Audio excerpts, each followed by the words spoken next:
What's up, everybody? Matt Nuzzo. We're here at Reel to talk to you about the new Armstrong wing SUP and wing surfboards. We've been fortunate enough to have these for a couple weeks to be testing out. This is the wing SUP 411 at 60 liters, and this is the wing surf 45 at 34 liters. I've had a prototype of the wing surf 45 for about 2 months, so we've got a lot of time on this new technology and new shape. They have updated the shape some and also dropped about a pound off of the going from prototype to production. So that's always nice getting into this lighter, sportier version. So there's a lot of changes to these boards. There's a lot of technology that goes into this, and the goal came out of winging, right? And came out of the design. This design then brought some of these design characteristics into the wing surf lineup of boards. So the design shape and characteristics that Army was going for with the wing boards was to get a board that's going to get off the water as quick as possible. Create forward speed so you can engage the foil and get off the water. The goal is to have the smallest foil, to ride the smallest foil possible and have as much performance as possible with a board that is palatable for your size, your wind conditions, and your riding ability level. So a few of the features that you can see on the deck here is that Army went crazy with the concave. Okay, so these boards are really squared off, got a step on the tail, big crazy concave over here on the deck, and then also you see it carries over here into the wing surfboard too. Big, heavy concave. It's a little harder to see, but that gives you a lot of volume up here in the nose, and this higher volume allows you to take off on waves easier, coming down on landings or deflecting, gives you that higher volume up front. But the concave in the middle, the goal of that is to get the top sheet closer to the bottom sheet so that you have more control. With more control, you're gonna have better turning, better riding, and it's gonna be a much easier to use foil.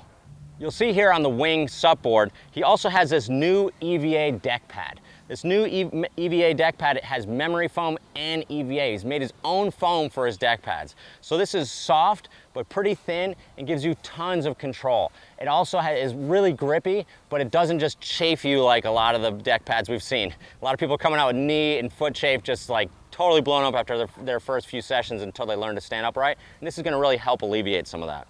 Also, the foot strap setup, you can set up on center line, you can set up across for a surf directional stance, or you can set up windsurf style straps on the front, and then the back gives you center line or offset options here.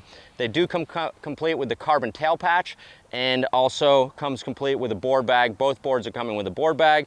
The wing SUPs are coming with a carbon tail patch, and the prone board is coming with front and back deck pad, stick-on back deck pad. I added the carbon tail patch because I'm putting foot straps on when I'm winging, so I'm moving it forward and backwards. Then I also added some clear traction as an accessory. So the concave deck with that extra control has been amazing. You just totally feel all turns, and it's just totally great. But one of the things we were talking about with Army was like, hey dude, what are you doing about all the water on the deck? These things got crazy amount of concave. He said, don't worry about it, mate, don't worry about it. So one thing he did is that water, you can see, comes right off the back. It looks just like one of those open hull sailboats where the water just drains right out of the back. The other thing is he turned his handle into a drain. Okay, so one of the things that people are constantly complaining about, oh, I want the handle on the top, I want the handle on the bottom. How about have the handle on both and act as a drain plug, as a drain for you? So you got your handle here that you can also use your handle here. Okay, so drain on both sides is really super nice feature for doing that. The wing SUPs have a Gore-Tex vent plug up here. That Gore-Tex vent plug just bleeds out the air. Don't mess with it, don't tighten it, don't loosen it, just leave it there. It's gonna, if you leave it in the sun, it's gonna bleed out some air. As with any board, if it's out in the sun, leave it in its board bag. It comes with one for a reason. It will deflect some of the heat and keep these boards lasting a super long time. So let's get to the meat and potatoes of these boards, which is the bottom shape. And really the bottom shape is what is helping you take off early. He's also created this new design characteristic called forward geometry. Okay, so forward geometry is probably the most important thing that Army's been talking about for a while, is that he has his boxes. He's been talking about moving his boxes farther forward, even in his previous line of boards, having those boxes farther forward. But what he found is that I keep riding smaller and smaller front wings as he's getting better and not having enough space in the boxes. So what he did is he made a custom set of boxes that are significantly longer. These are 320 millimeters long, 320 millimeters long, They're all custom carbon construction that he's made himself.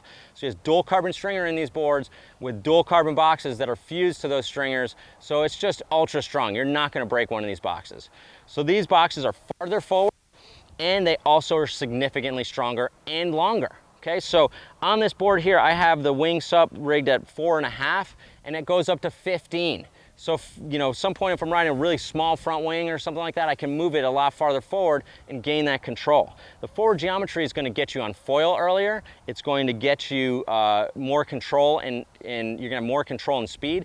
And most importantly is that when you turn, you can move your foot behind that mast and pivot off of the tail. So you really get a lot of control through the turns.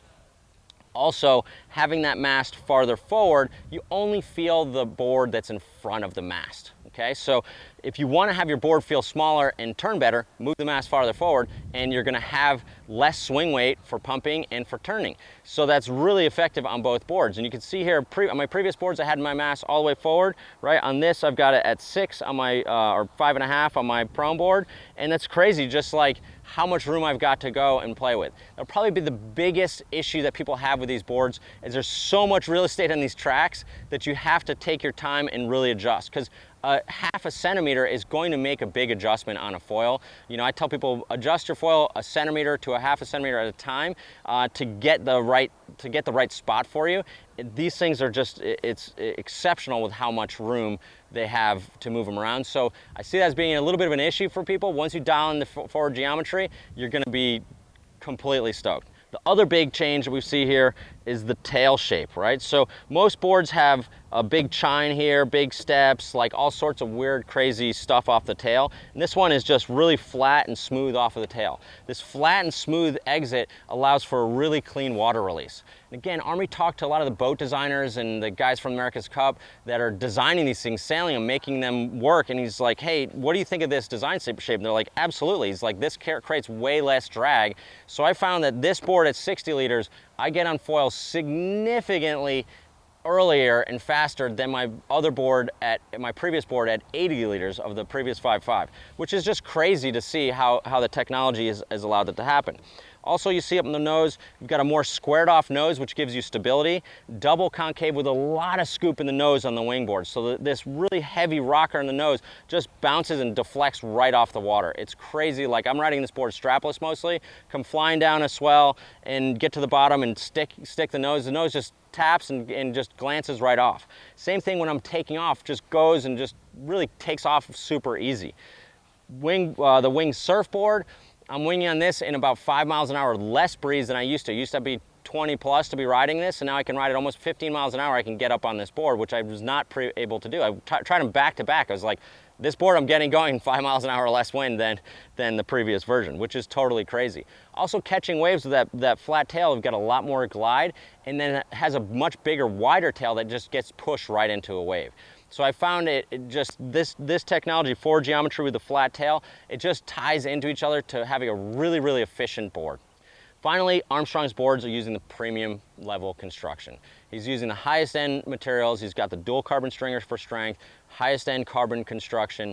He's putting in really good quality deck pads and accessories like board bags. So you really can't go wrong with an Armstrong board. I've been super fired up. We're gonna be testing the full size range and getting more information as we get out, get more beginners on them, get more students on them, and get more of the sizes out into people's feet. We'll come back to you with more information a little later this summer. If you want more reviews or find out what board's right for you, give us a call at the shop, 252-987-6000, or reach out online, realwatersports.com.